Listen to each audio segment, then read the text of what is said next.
Okay, thank you for joining me once again. So this is the second part for today.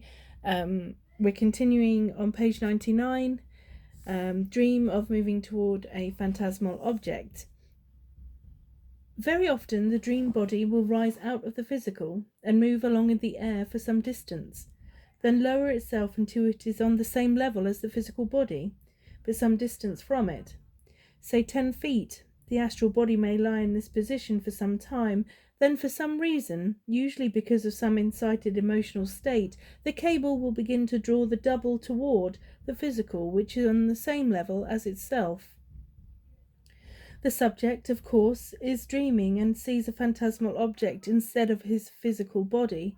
He is therefore being drawn in the dream toward the phantasmal object, such as a Buddha, some hideous person, an animal, etc. In fact, anything which his mind conceives at the time. His physical body is the reality thus symbolized toward which he is being drawn. Often the subject or the object seems to be advancing toward the dreamer, instead of the latter moving toward the object, this being the repeater dream. On this reoccurrence, the mind pictures the same object.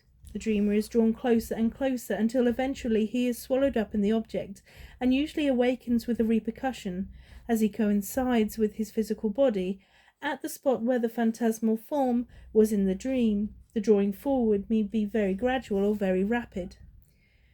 This dream is not unlike the falling dream in so far as its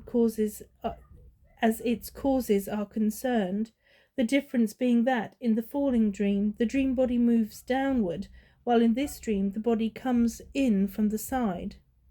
Whenever I have experienced this dream, I have always been drawn towards some monstrous phantasmal, Buddha-like object, and as I crashed into it, lights would fly in all directions from the centre where I struck, and this would be simultaneous with the repercussion. A friend tells me that, when she has this type of repeater dream, two monstrous eyes seem to be staring at her, and these eyes advance towards her steadily, growing larger and larger as they approach, until at last she is swallowed up in them, and awakens with a start in her physical body. My sister used to be troubled with this dream of being drawn toward a phantasmal object, and, in her case, the subject of the object was a massive bottle lying on its side. She would be drawn toward, then into, the neck of the illusionary bottle in her dream, and in doing so would awaken with a start, crying out, "The cork's pulling me through the bottle." There are countless variations of this dream, but the action of the dream body really remains the same.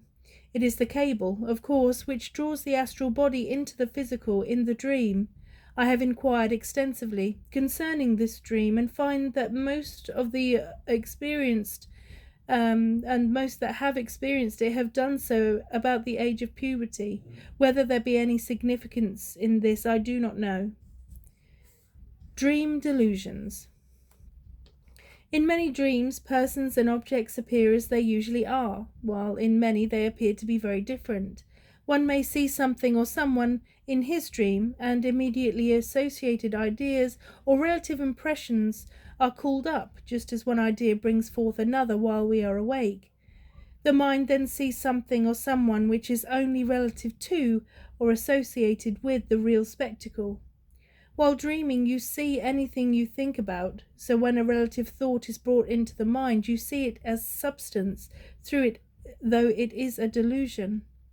Thus, in the flying dream, one's physical body might be sensed below, and the impression would bring relative impressions, and the body might, through associated ideas, take on the aspect of a crowd, or an animal, or what not, and the subject would then believe that he was flying over a crowd. In the falling dream, the bed might appear to be the ground, or the bottom of a pit, etc., because the mind associated the ground or the bottom of a pit with falling. These are just crude examples of dream delusions. There is a constant association of ideas and impressions taking place in the cryptic chambers of the mind while we sleep. We may not always be aware of them, we may not remember our dreams, but nevertheless there is always the continuous flow of impressions, and it is through association of ideas that many persons and objects appear different to us, or become distorted. To the dreamer, a man with a long beard might evoke the impression of a hairy animal. The man in the dream would then turn into an animal. In other words, the dreamer would be under delusion. The animal might suggest hunting. Hunting might suggest a gun. A gun might suggest being shot by some enemy, etc. If the subject on the awakening remembered only that part of the dream in which he was being shot, he would say that he had had a dream to that effect. One may be travelling into the astral body, dreaming, and on awakening find that many things apparently seen in the dream were but delusions.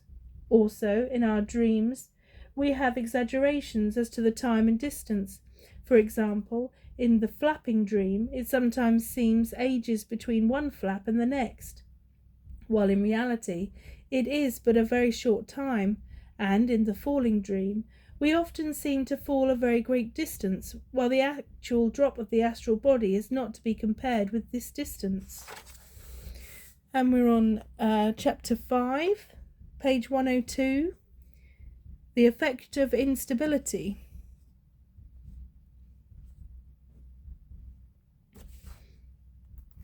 I have found that, as a rule, the subconscious frees the phantom from the catalepsy at the end of the chord activity range.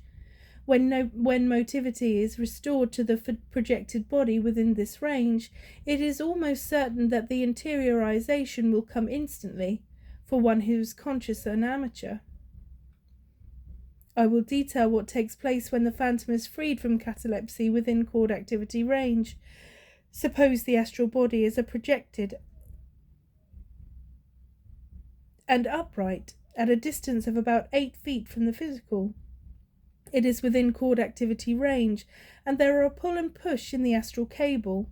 Now, if the phantom were endowed with its motive powers here, it would act very much like a staggering drunkard or like a child learning to walk, being thrown from one side to the other. Emotions would be stirred. The phantom would become cataleptic again, pulled into the horizontal over the physical, and drop into it. Of course, a continuance of such happenings would eventually accustom the projector to them. One actually has to learn to walk when he first becomes a projector, and is given his powers of motivation within chord activity range. Another undesirable feature of being given motive power with the chord activity range is that the individual is seldom able to hold true stability, but becomes stupefied or giddy, thinking that he is standing still and that everything else about him is in motion. However, the subconscious tries and usually succeeds in holding the phantom in catalepsy until it has advanced beyond chord activity range. There are so many individual functions, complex in themselves and working simultaneously during an act of actual projection, that I wonder if I am not muddling the reader a little. It should be remembered that most of these functions take place within chord activity range, where the phantom is apart from the physical, yet not free from the physical. In reality, a perfect projection could not be considered such if within chord activity range, even though the etheric entity were entirely separated from the material one. Range of chord activity seems to be unknown to many, and in fact, so far as I am aware, no one has ever given an explanation of it, or even mentioned it before, and it is my personal opinion that most experimenters in this field do not even know that the chord activity exists, believing that the phantom is free the moment it leaves the physical body. It is not so probable that the student attempting astral projection will become liberated from catalepsy, or gifted with motivity, or be conscious and have perfect sense functioning while inside the range. It seldom happens. The fact that mediums possessing the ability to project consciously have never told of the eccentric working of the cable is weighty evidence that they have never been perfectly normal while within chord activity range. I believe that the subconscious has a definite plan for projecting the astral body, and that if this works correctly, and the subconscious if this works correctly, as the subconscious intends it to, normally will not normalcy will not appear in the phantom until at the end or outside of coord activity range. There is no fixed time required for the astral to move from coincidence to the end of the coord activity range. The temperament of the individual governs it. Some people are of such a makeup, naturally possessing strong positive factors tending toward projection, that they can move out rapidly, sometimes being even unable to stop themselves.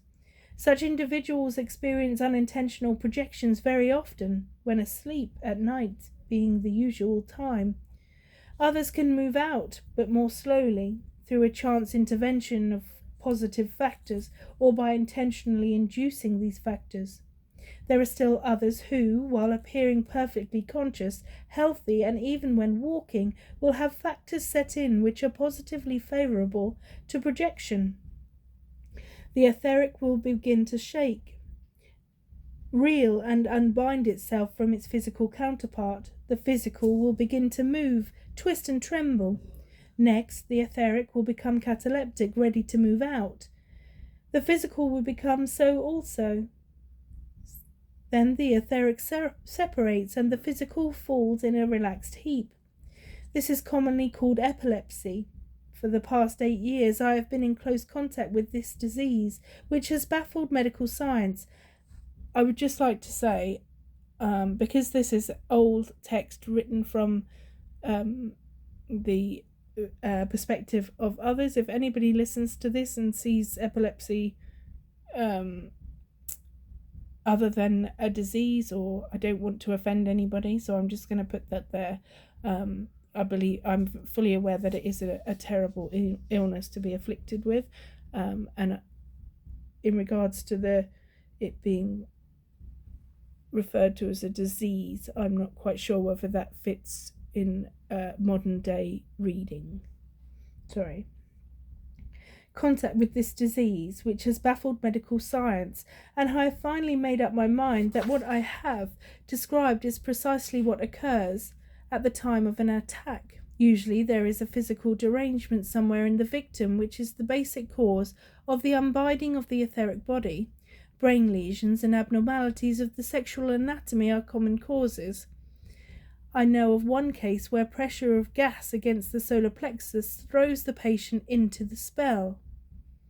Abnormal mentality always looms up with this disease, and I am of the opinion, and it's not my opinion, I would just like to add, this is not original with me, however, that the unbalancement of the mind, i.e. insanity in any form, is caused because the etheric is not bound tightly to the physical. If some panacea could be found, either in the medical science, mental science, or any other science, which would accomplish the result of creating a stronger tie between the two counterparts, what a godsend it would be to humanity. When the intermediary between the etheric and the physical body is not normal, as in the case of epilepsy, some subjects drift into imbecility. I am acquainted with one woman who became gifted with unusual clairvoyant powers about the same time when she became a victim of epilepsy. Again, some outstanding figures in history have been epileptics, such as Caesar, Napoleon, and Socrates. Just why abnormalities of the mind bring about specific results in specific cases is a matter of which we know little of. Okay, eccentricities of the senses.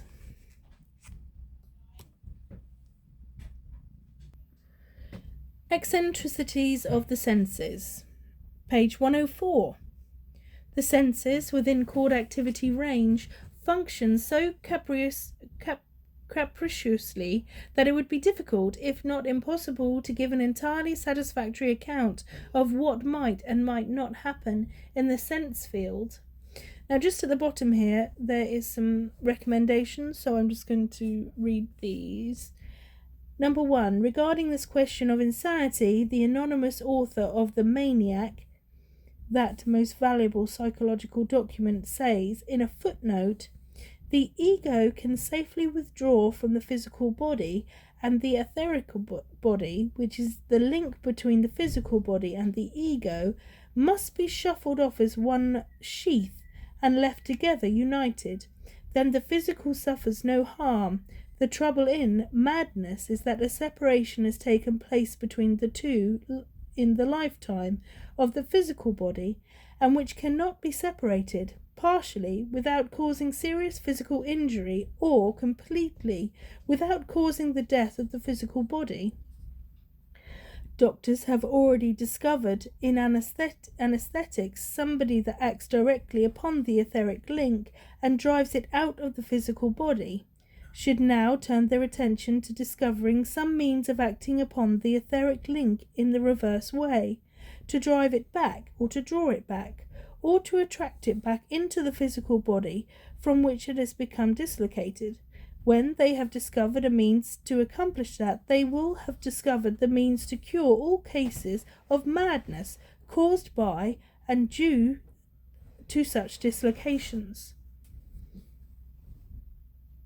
Thank you very much for listening today, and I will be back tomorrow with starting on page 105. Thank you. Bye.